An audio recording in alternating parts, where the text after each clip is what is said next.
मराठवाड्यात सुशीला या नावाने, महाराष्ट्र कर्नाटकाच्या सीमेवरच्या गावात सुसला या नावाने प्रसिद्ध असलेला पारंपरिक पदार्थ.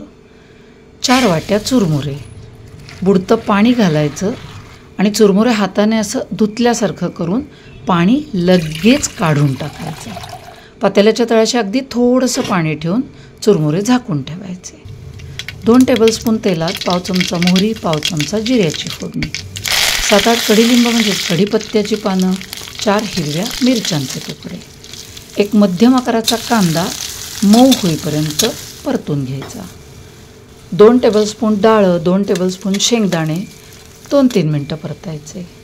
पाव चमचा हिंग, पाव चमचा हळद सगळं एकत्र करून त्यात भिजलेले चुरमुरे, चवीनुसार मीठ, अर्धा चमचा साखर.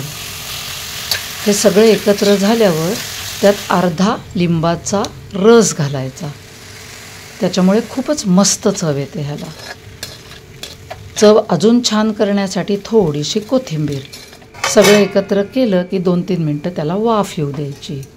पचायला अतिशय हलका, करायला सोप्पा आणि हा खाल्ल्यानंतर ॲसिडिटीसुद्धा होत नाही असा सोप्पा चांगला ब्रेकफास्ट तुम्हीही नक्की करून बघा.